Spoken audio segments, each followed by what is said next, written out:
Salve teman-teman semuanya. Shalom, semoga Tuhan Yesus menyertai dan melindungi kita semua pada hari ini. Nah, di sini kita masih dalam topik yang sama, yaitu membahas sejarah gereja Indonesia. Nah, di sini di mana topiknya itu peran para misionaris asing di Indonesia dalam perkembangan gereja Katolik. Nah, di sini peran para misionaris asing di Indonesia sangat penting dan strategis dalam perkembangan gereja Katolik, baik secara historis, pastoral, sosial maupun budaya. Nah, di sini ada beberapa aspek utama peran mereka, peran misionaris asing ini. Yang pertama itu ada pewartaan Injil dan pembaptisan. Nah, di Indonesia misionaris yang bukan orang Indonesia itu misionaris asing seperti dari Portugis, Belanda, Jerman, Italia dan lainnya juga datang ke Indonesia sejak abad ke-16. Mereka membawa ajaran Kristiani di berbagai wilayah. Mereka juga membaptis penduduk lokal dan membentuk komunitas Katolik awal. Nah, terutama di Maluku, Flores Timur dan kemudian menyebar ke Kalimantan, Sulawesi, Sumatera dan juga Jawa. Nah, misionaris juga berperan dalam pendidikan paroki dan juga keuskupan. Nah, misionaris membuka banyak stasi, paroki, dan pusat misi sebagai tempat pelayanan umat agar memudahkan mereka dalam proses mengajar umat pada saat itu. Nah, mereka turut membantu mendirikan struktur gereja seperti vikaris apostolik dan kemudian menjadi keuskupan yang menjadi cikal bakal struktur gereja Katolik Indonesia saat ini. Nah, pendidikan dan kesehatan. Nah, mereka juga berperan dalam pendidikan juga kesehatan. Para misionaris mendirikan sekolah-sekolah, seminari dan juga rumah sakit. Nah, mereka mendirikan sekolah supaya mereka dapat mengajar dan di mana umat Katolik lainnya akan bersekolah di sana. Nah, juga seminari bagi yang ingin menjadi biarawan dan juga biarawati, begitu juga dan rumah sakit. Nah, contohnya itu seminari yang didirikan oleh misionaris asing itu yaitu Seminari Menengah Mortoyudan yang didirikan oleh Ordo Serikat Yesus. Nah, sekolah-sekolah oleh bruder dan juga suster dari kongregasi asing. Nah, pendidikan ini mereka dirikan tidak hanya untuk agama Katolik saja atau orang Katolik, tetapi juga melayani masyarakat umum. Nah, jadi tidak memandang agama mereka. Jadi siapa yang mau bersekolah di sana maka akan diterima dengan baik. Nah, tujuan dari mendirikan pendidikan ini bukan hanya semata-mata untuk mencerdaskan agama Katolik saja atau mencerdaskan orang-orang yang memiliki kepercayaan agama Katolik, tetapi juga mencerdaskan kehidupan bangsa. Nah, yang keempat itu ada inkulturasi dan pelestarian budaya lokal. Nah, berapa misionaris mempelajari bahasa dan budaya lokal.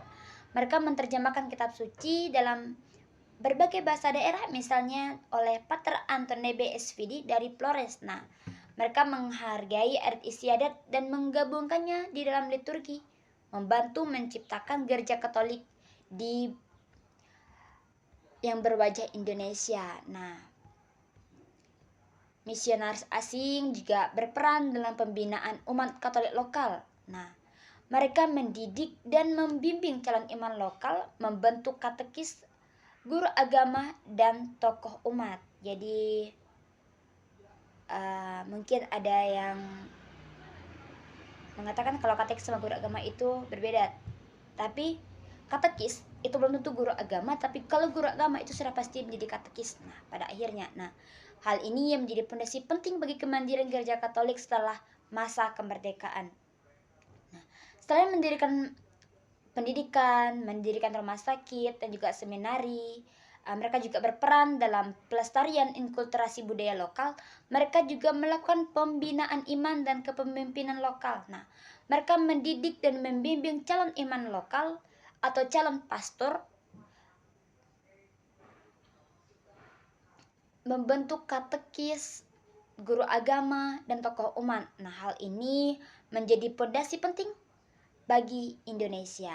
Nah, pelayanan sosial dalam masyarakat. Nah, banyak misionaris terlibat dalam pemberdayaan ekonomi umat lewat koperasi, pertanian, pelatihan juga keterampilan. Nah, mereka juga sering berada di daerah terpencil, menjadi satu-satunya penggerak pembangunan masyarakat setempat. Nah, jadi mereka banyak berperan dalam pembangunan ataupun mendirikan gereja-gereja pada saat itu. Nah, contoh-contoh atau kita ambil sampelnya saja, yaitu contoh tokoh misionaris terkenal di Indonesia yaitu Peter Cornelis Lecoq de Armandilvi dari Ordo Yesus. Nah, dia menyebarkan iman di Kalimantan, iman Katolik. Santo ada juga Pater Franciscus Georgius Josephus van Lith. Nah, beliau juga dari Ordo Jesuit atau Serikat Yesus. Nah, dia membaptis pertama di tanah Jawa pada tahun 1904 yang menjadi cikal bakal agama Katolik di Jawa atau menjadi cikal bakal gereja Katolik di Jawa hingga pada saat ini. Ada juga Pater Heinrich Geise SVD. Nah, beliau juga menjadi misionaris aktif di NTT atau Nusa Tenggara Timur. Nah, peran misionaris asing bukan hanya soal penyebaran agama, tetapi mereka juga menyentuh aspek sosial, budaya, dan pembangunan manusia seutuhnya. Mereka meletakkan dasar yang kokoh bagi pertumbuhan gereja Katolik Indonesia yang kini semakin mandiri dan kontekstual. Nah, peran tokoh lokal dalam penyebaran agama Katolik di Indonesia. Nah, di sini peran tokoh lokal dalam penyebaran agama Katolik Indonesia sangat signifikan, terutama setelah benih iman ditanam oleh misionaris asing tadi. Jadi ada 3, yaitu ada Pater Cornelis, Pater Franciscus, dan juga Pater Heinrich Geise. Nah, peran tokoh lokal dalam penyebaran agama Katolik Indonesia sangat diapresiasikan karena tokoh-tokoh ini yang menjadi jembatan budaya, penyebaran Injil, dan pemimpin komunitas umat yang beriman yang memperkuat akar gereja Katolik dalam konteks lokal. Nah, peran-peran utama mereka yaitu perintis komunitas Katolik lokal. Nah, setelah dibaptis, banyak tokoh lokal menjadi perintis komunitas Katolik di daerahnya masing-masing. Nah, mereka juga menjadi teladan iman yang mendorong keluarga dan komunitas untuk menerima ajaran Kristus.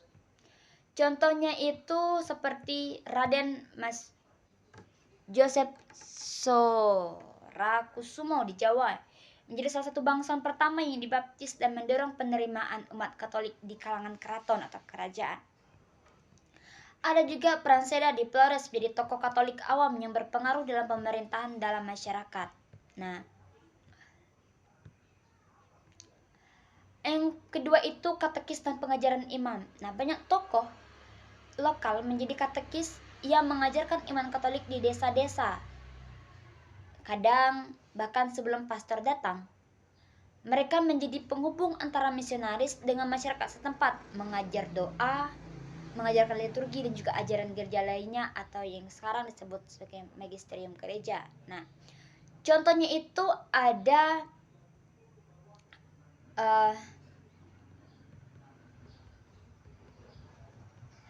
Damianus Tukan dari Flores dikenal sebagai katekis yang militan dalam menyebarkan iman di Nusa Tenggara Timur. Nah,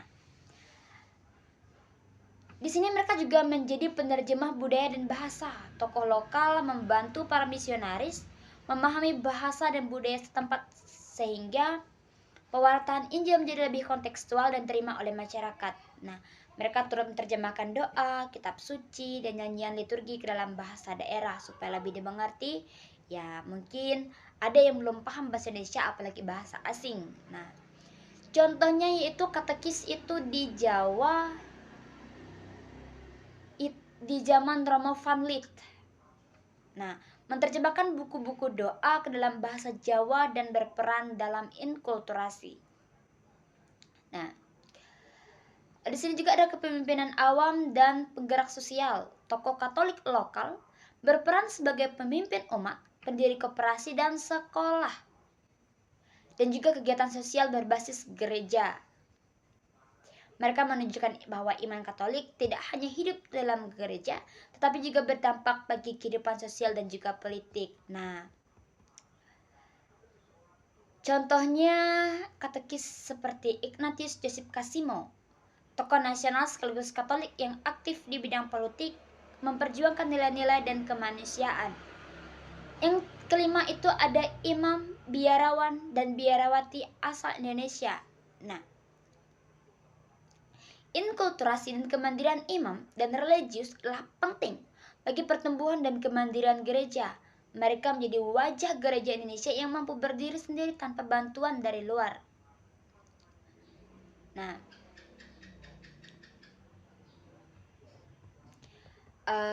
terima kasih teman-teman semuanya karena sudah mendengar sedikit kita berbagi materi pada hari ini.